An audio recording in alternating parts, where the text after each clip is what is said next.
മോറിയ മിനിസ്ട്രിയുടെ ചാനലിൽ വിശുദ്ധ യൗസേപ്പിതാവിനോടൊപ്പം എന്ന തലക്കെട്ടിൽ ഒരു പുതിയ പ്രോഗ്രാം ആരംഭിക്കുകയാണ്.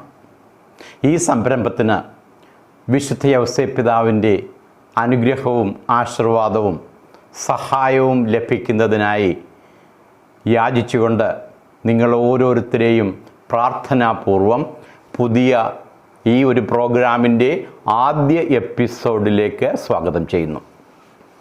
ബൈബിളിലെ ഏറ്റവും നിശബ്ദവും എന്നാൽ ശക്തവുമായ വ്യക്തികളിലൊരാളാണ് വിശുദ്ധ യൗസേപ്പിതാവ്.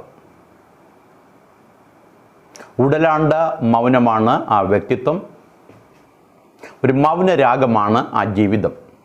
അപ്പം ഇപ്രകാരമുള്ള ഒരു ജീവിതത്തിൽ നിന്ന് അദ്ദേഹത്തിൻ്റെ വിജ്ഞാനവും അതോടൊപ്പം തന്നെ പ്രചോദനവും നേടുന്നതിനായി നമ്മുടെ എല്ലാം ജീവിതത്തിൻ്റെ തിരക്കിനിടയിൽ നമുക്ക് അല്പസമയം കണ്ടെത്താം.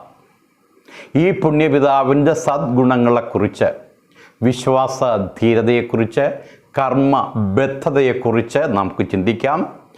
അദ്ദേഹത്തിൻ്റെ ജീവിതം നമ്മളെയും നമ്മുടെ പ്രവൃത്തികളെയും പ്രകാശിപ്പിക്കട്ടെ എന്ന് പ്രാർത്ഥിക്കുകയും ചെയ്യാം. ആരാണ് വിശുദ്ധ യൗസേപ്പിതാവ്? ആദ്യമായി മനസ്സിൽ ഓടിയെത്തുന്നത് ഒരു നിശബ്ദ സംരക്ഷകൻ എന്നതാണ്.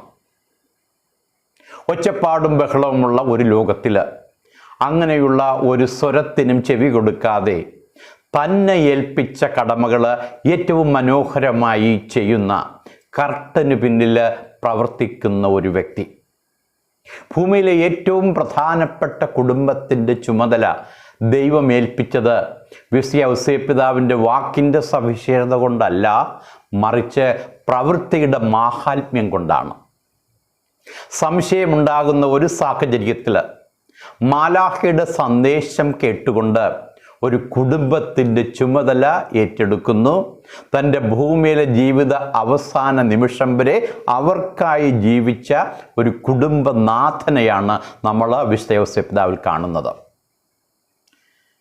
ഈജിപ്തിലേക്ക് പോകേണ്ടി വന്നപ്പോൾ പരിശുദ്ധ കന്യകമാതാവിനെയും ഉണ്ണിയേശുവിനെയും സംരക്ഷിക്കുന്നതിൽ ധീരനായ യൗസേപ്പിതാവിൻ്റെ മാതൃക നമ്മുടെ മനസ്സിലെന്നും ഉണ്ടാകേണ്ടതാണ്. നമ്മുടെ കുടുംബങ്ങളിലും സമൂഹങ്ങളിലും നേതൃത്വ സ്ഥാനത്തിരിക്കുന്നവർ ഇപ്രകാരമുള്ള ആദർശ ധീരതയും കർമ്മ സാക്ഷ്യവും നൽകുന്നവരാണോ എന്ന് നാം ചിന്തിക്കുന്നത് നല്ലതാണ്.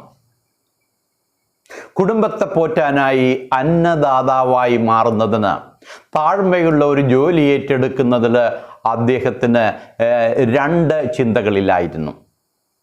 തന്നെ ദൈവം ഏൽപ്പിച്ച കാര്യത്തിന് തന്നാൽ കഴിയുന്നത് തൻ്റെ സാഹചര്യം അനുവദിക്കുന്നതനുസരിച്ച് ജീവിച്ചു പോയ ഒരു വ്യക്തിയാണ്. തൻ്റെ പ്രവൃത്തികളിലൂടെ ദൈവത്തിൻ്റെ വിശുദ്ധി അവയിൽ കൊണ്ടുവരികയും നമ്മളോട് ദൈനംദിന ജീവിതത്തിലെ നാം ചെയ്യേണ്ട കടമകളെ വിശുദ്ധീകരിക്കാനുള്ളൊരു വിളി നമുക്കുണ്ട് എന്ന് നമ്മെ പഠിപ്പിക്കുകയും ചെയ്യുന്ന പുണ്യപുരുഷനെക്കുറിച്ചാണ് നാം ഇന്നേ ദിനം ചിന്തിക്കേണ്ടത്. അദ്ദേഹത്തിൻ്റെ ആഴത്തിലുള്ള വിശ്വാസവും കൂടുതൽ ഉത്തരവാദിത്വവും പുതിയ പ്രതിബദ്ധതയുമെല്ലാം നമുക്ക് നമ്മുടെ ജീവിതത്തിലും പകർത്താം. ഈ പുണ്യപിതാവിൻ്റെ മാതൃകയ്ക്കായി നമുക്ക് പ്രാർത്ഥിക്കാം. അദ്ദേഹത്തിൻ്റെ അനുഗ്രഹം നമ്മുടെ വിശ്വാസ ജീവിതത്തെ വർദ്ധിപ്പിക്കട്ടെ. ഈ പുണ്യപിതാവിൻ്റെ അനുഗ്രഹങ്ങളും ആശീർവാദങ്ങളും നിങ്ങൾക്ക് ഓരോരുത്തർക്കും ഉണ്ടാകട്ടെ എന്ന് ആശംസിക്കുന്നു, പ്രാർത്ഥിക്കുന്നു.